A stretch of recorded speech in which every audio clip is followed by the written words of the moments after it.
So this is a historical cemetery number 17, Cumberland, Rhode Island.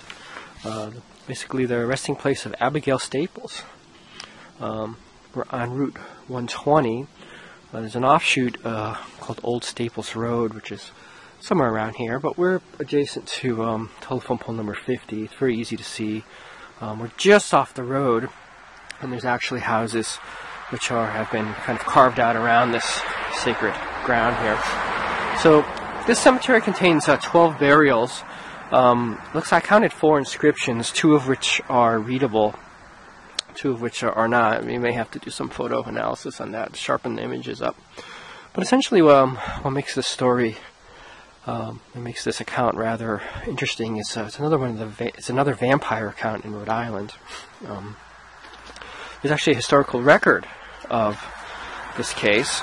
As I walk up into the cemetery, you can see it's fairly small. It's bounded by this very beautiful stone banked wall here.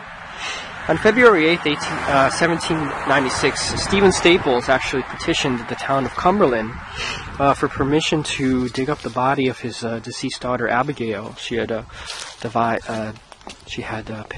passed away due to tuberculosis, what they called consumption back then. One of Stephen's other daughters, Lavina, who was married to a man named Stephen Chase, had contracted the disease as well, and she was dying. And it was believed at that time, and we've seen this in the cases down in Exeter, in Jewett City, Hopeville, that in the absence of a medical explanation, people sought spiritual relief. And in this case, Stephen Staples asked for the right to dig up the body of his daughter so that the procedure from which to rid the town or rid his family of the curse of a vampire could be initiated. That essentially meant removing the organs, burning them, and then feeding the ashes along with some herbs and remedies to the one that was sick. So Stephen Staples appeared before Cumberland, the council, and prayed that he may have liberty granted unto him to dig up the body of his daughter Abigail, late of Cumberland. She was a single woman, spinster, in order to try an experiment on Lavinia Chase, wife of Stephen Chase, which said that Lavinia was the sister to Abigail. So I'm reading from the account now from Jonathan Carpenter, who was the council clerk. Which being duly considered, it is voted and resolved that said Stephen Staples have liberty to dig up the body of Abigail, deceased, and after trying the experiment as aforesaid, that he bury the body of the said Abigail in a decent manner. So the council actually granted his request. Now, you can see it's very slippery here. We're still in the middle of winter. Of course, there wasn't a happy ending. Even after the treatment was administered, Lavinia died from her consumption as well. Basically, what led this very reasonable man to consider this extraordinary scenario is basically right after Abigail died, Lavinia just contracted the disease fairly quickly, and as in the other cases of Mercy Brown, for example, the life literally seemed to be drained from her body, the telltale symptoms of tuberculosis. And Lavinia had dreams, much the same dreams that the Tillinghast family had suffered. And I'm reading from Christopher Rodina's book here, that Lavinia was tormented and smothered each night by a shadowy figure that perched upon her chest, crushing her with its weight and then drawing out her breath as though feeding on it. Lavinia confessed the dreams to her husband Stephen, who reassured her that the nightmares would pass. One morning, as Stephen was beginning to wake, Lavinia sat bolt upright in bed and cried, "Abigail," before falling once more into a fitful sleep.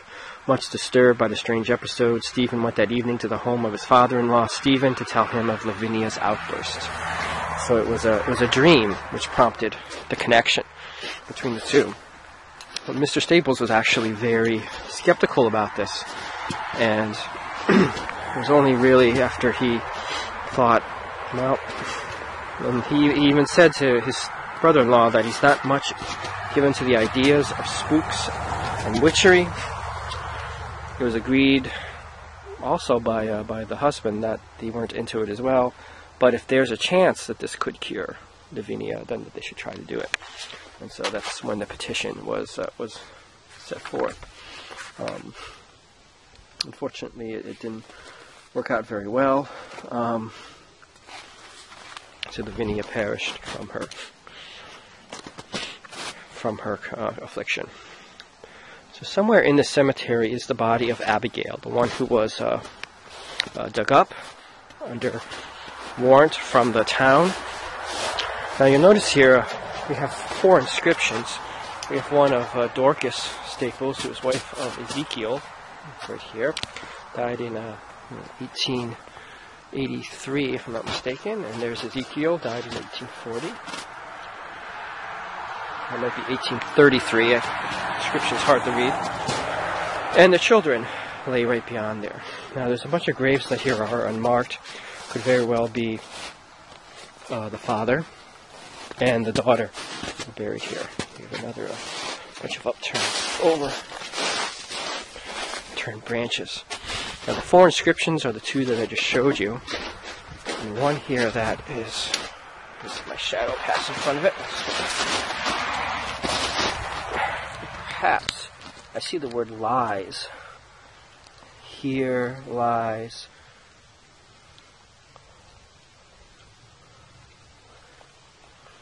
And then there it looks like Staples.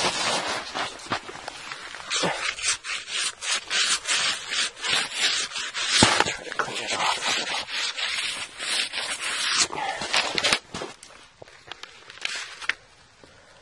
S-O-R-U-S.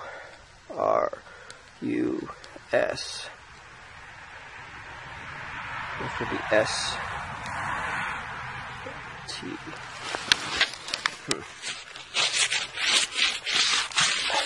It's really been worn away over time. It's really hard to read. We'll try to enhance that. So I'm going to take a photograph of it and we're going to enhance it digitally.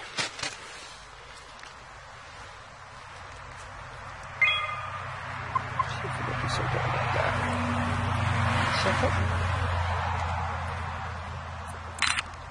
A little bit closer.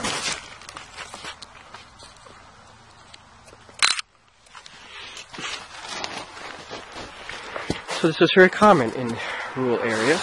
And here's the 4th inscription right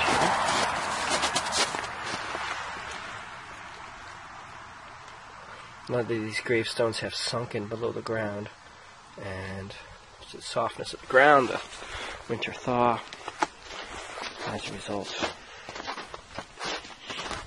you don't get to see them much anymore. So she's buried here somewhere. Her grave is not marked, but this is the Abigail Staples vampire, quote-unquote, cemetery. Of course, we know the truth behind what afflicted her, but again, one of the really creepy and interesting mysteries of Rhode Island.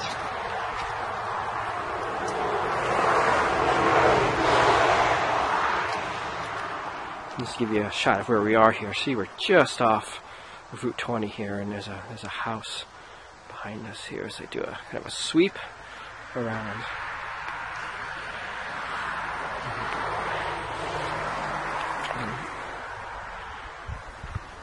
And as if marked by the ages, these very tall, barren, old trees bordering and protecting like arms of carried by a phalanx.